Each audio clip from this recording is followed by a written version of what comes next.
Hello everybody, this is Grumpy Old Bass Player talking at you. I'm doing a product review today of a couple microphones that you may have seen recently that are very popular. Generally in the podcast field or interviews type stuff, or vlogging I guess, and things like that when they're sitting at a desk. First one being the Shure SM7b and the second one being the Rode Podmic. The Shure SM7b is connected to a cloud lifter for 25 decibels of gain, and the Rode is connected to the Coda Music Technologies mic amplifier, which is also 25 decibels. So what I'll be doing is comparing both of these. I'll be zooming in on the waveforms it creates on my GarageBand. Right now I'm running it through a Shure 2i2, recording simultaneously. So right now you're hearing my voice in both microphones. You can probably see a little bit of the waveform in the background there. I'll zoom in on that in a second. But what I'm doing is comparison is so you can see what the difference is or the similarities, but you know the difference in the price is quite a bit. The Shure SM7b runs for around $399 with the cloud lifter, which is $150. So give or take taxes and all that, you're in at about $550. Where the Podmic runs for $99, and the Coda Music Technologies lifter or activator is $80. So you're looking at about $180. And by no means is this the cheapest type of setup. You can obviously get cheaper things than this, but I fell prey to everybody buying the SM7b, and I thought I'd try it. It was actually, I got it through an exchange from a gift that I got, and so you know it didn't really cost me any money out of my pocket, but somebody paid for it. And once I've tried it, and I wanted to try the other one because I think I may try to do a podcast of a sorts. So anyways, I bought the Rode. I saw some videos on that, and it was a lot cheaper. So I'll take a second here to readjust the camera and zoom in on the waveforms, and I'll turn mics on and off so you can hear the difference and you can see the waves, and you can tell what, well, make your own decision on which mic you like better. Okay, so here we are on a zoom in of GarageBand that I am doing this recording on, and hopefully you can see the tracks a lot better. I'm recording on both mics right now, and let me go ahead and rename these. So this first track is actually the SM7, so let's SM7b, and the second track is Podmic.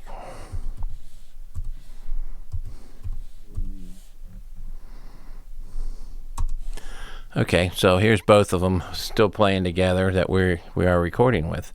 And now I will cut the volume down on the Podmic so that you can see or hear what the regular one is, the SM7b. As you can see now, we are flatlined on the Podmic, and we're recording with the SM7b.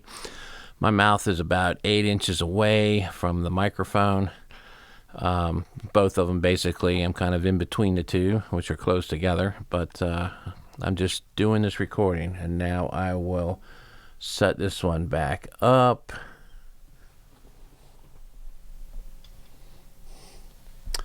There to the same position, 3 o'clock, and I now will cut down the SM7B. And now we should be only recording on the Podmic. As you can see, the wavelength has disappeared on the SM7B. Once again, I'm still about 8 inches away, and the recording seems to be much brighter, or I guess the wavelength seems to be much taller on the Podmic than it does on the SM7B. Many people might think it has something to do with the mic activator, but the mic activator. But I tried on both. I think the Podmic's a little bit more sensitive than the SM7B. As we bring that back in,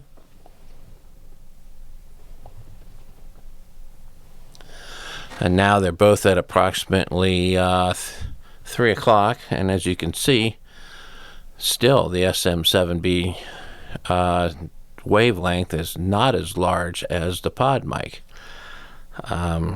So I feel when I first got the Podmic, I did not have the Coda Music mic activator, so I tried it with the Cloud Lifter, and I felt that the Cloud Lifter was still with the Podmic, I should say, was still giving me a stronger signal than the SM7B. Now, some of you might be thinking that with the SM7B, I do have the cover on it, and that could be a legitimate thing with it, but this is how they're generally used. There is a built-in pop filter supposedly in the Podmic inside of the screen, the mesh screen. So I don't know if that's going to really make any difference. I think this is both the same. Right now, I just set back a little bit, probably about, I don't know, 12 inches away or so from the microphone. Still set at 3 o'clock. Now, I guess there could always be that the Scarrett 2i2, since both these mics need the phantom power to run the microphone at a higher level, maybe it's not equally distributing the power. I don't know. Here, I will cut down the SM7B again, and now we're just on the Podmic, and we're about 12 inches away. I don't have any headphones on. I don't know what it sounds like, if it's warmer, if it's tinnier. I guess in the playback we'll see. On whatever video I post, I guess you'll see. Now I will put this back up to 3 o'clock.